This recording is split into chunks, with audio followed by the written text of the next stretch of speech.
Muy buenas tardes, mi nombre es Enrique Colbeck Vergara, soy piloto comercial y controlador de tránsito aéreo radar aeropuerto.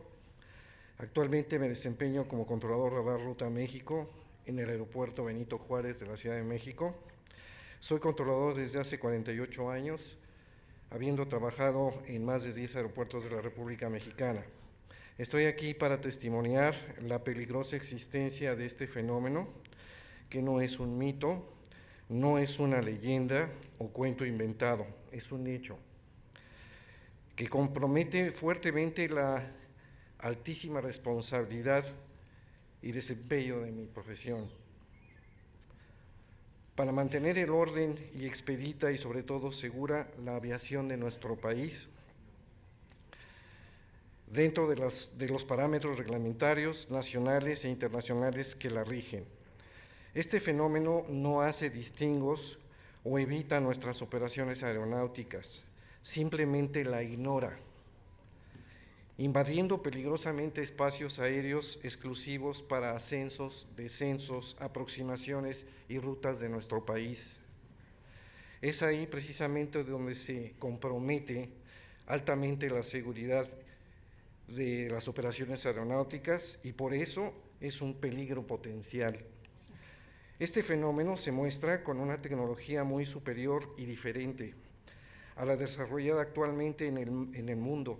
Aparentemente se conduce con voluntad, con una navegación determinada, aparece y desaparece súbitamente, maniobra y navega diferente a lo conocido. Al invadir espacios aéreos, esto es muy importante, violenta leyes y reglamentos, sea lo que fuere, lo que esté formando este fenómeno y lo mantenga en presencia en nuestro espacio aéreo, compromete a las autoridades aeronáuticas, a las civiles y a las militares cuando invade ese espacio aéreo y la soberanía de nuestro país. Esto es lo que hace el fenómeno en el mundo y en nuestro espacio aéreo. A través del tiempo de trabajo, me ha tocado ser testigo involuntario de este fenómeno y su interacción con la aviación en mi país. Por obviedad del tiempo, voy a permitirme nada más citar 4 ejemplos de lo dicho anteriormente y del peligro que implica. Por supuesto que si alguien quiere ahondar en esta información, hay personas como Jaime y otros personajes que lo estudian, que tienen perfectamente documentado estos temas de los que yo voy a hablar al momento. Nada más los voy a puntualizar. El caso Mazatlán, que es muy importante, fue uno de los que primero yo tuve conocimiento estando ya trabajando. Ocurrió el 19 de noviembre de 1975. Este caso es de 3 aeronaves que volando en espacio aéreo de Mazatlán fueron interceptadas en su vuelo de alguna manera por un objeto que había 2 aeronaves comerciales y una privada, y esta se obligó a cambiar su plan de vuelo y descender en Mazatlán por emergencia, precisamente por la presencia y la cercanía de este objeto. Lo peor del caso es que este fenómeno se acercó a él tanto que inclusive prácticamente lo acompaña a aterrizar y todo el mundo se dio cuenta. Para esto hubo presencia de autoridades aeronáuticas y había ya en tierra los pilotos, uno de la extinta Mexicana y este vuelo privado, aterrizaron y ahí hicieron su reporte de este tema. Evidentemente las autoridades deberían tener informe de esto. El segundo, el que voy a referir, es también muy serio. A mí me tocó estar presente en ese momento, yo trabajaba en la noche. Este es el caso de Aeroméxico, el 28 de julio de 1994 a las 22:30 de la noche más o menos, en donde una aeronave de vuelo doméstico que venía de Guadalajara a la Ciudad de México pasaba por mi control y en nuestra señal radar, cosa que después explicaré si alguien lo desea.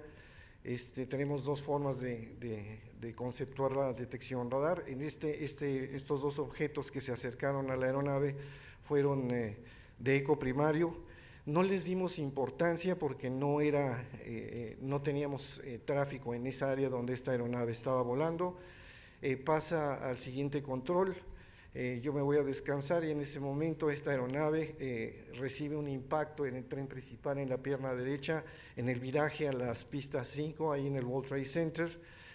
Pero lo curioso de esto es que 30 minutos antes habíamos recibido llamadas de gente de la aeronáutica, porque los teléfonos son específicos, de que un objeto estaba sobrevolando en forma estática el World Trade Center y que las aeronaves que pasaban por ahí le pasaban muy cerca, cosa que nosotros no teníamos información, no vimos nunca nada en el radar y por desgracia pasó esto. Eso fue lo que me hizo a mí cambiar de inmediato mi forma de pensar, al darme cuenta en el peligro en que esta aeronave se encontró. Podía haberse ido a tierra, justamente ahí en la calle de Insurgentes, una de las más importantes de nuestro país, y esto hubiera sido un caos. Y por supuesto, vulnerables quedaban los pilotos y los controladores en ese nivel para entonces, en esas fechas. El tercer caso, le estoy siendo muy breve, una disculpa. El caso de Morelia, que ocurrió el 20 de octubre del 2002, en hubo una interferencia ilícita, eso es un delito federal, de este fenómeno que se apareció en la cabecera de las pistas, de la pista 23 en este caso, e impidió el despegue de una aeronave, un 727 de una aerolínea en aquel entonces, ya está extinta. El piloto, el controlador, se dieron cuenta que en la cabecera de la pista había objetos metálicos de apariencia metálica muy grandes, más o menos entre 20 metros de diámetro, que subían y bajaban en forma lenta, y no eran uno, eran 15 o 20, y evidentemente la aeronave no podía despegar.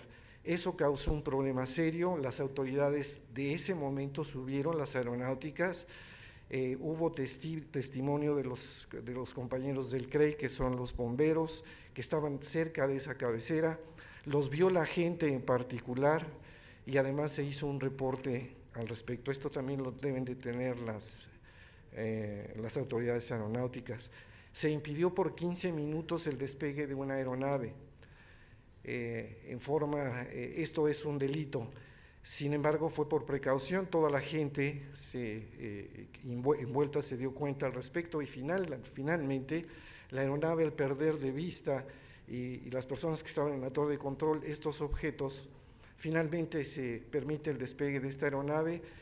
Y yo, que trabajaba en el centro de control en ese momento, entrando al turno en la tarde, un compañero recibe a esa aeronave en su control, con un piloto muy nervioso y asustado, diciendo que se había cruzado casi colisión con unas esferas en ese momento.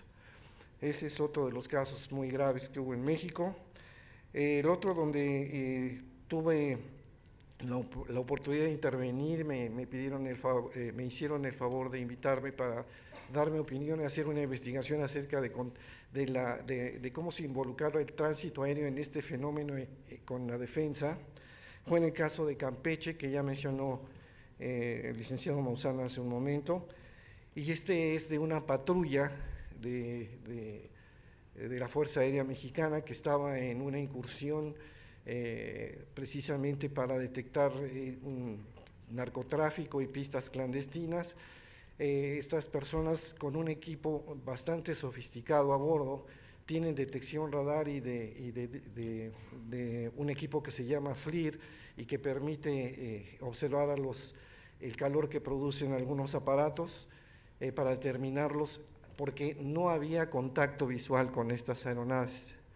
Este fenómeno pasa por el Golfo, se dirige al este, intercepta al avión, lo rodea y finalmente lo abandona.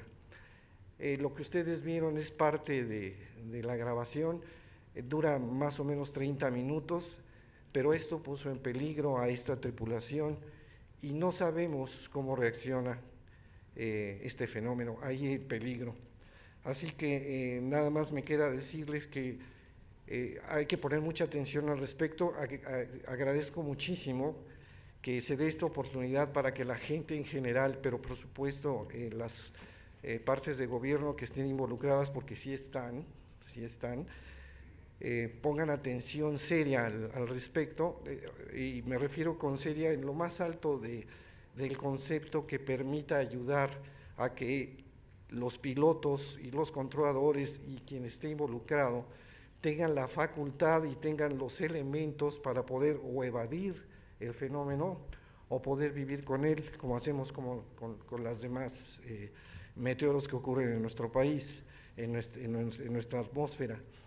Y porque cuando un controlador o un piloto se encuentra en un impasse, no existe una forma de cómo reaccionar y además qué seguir, a quién reportar y además qué hacer.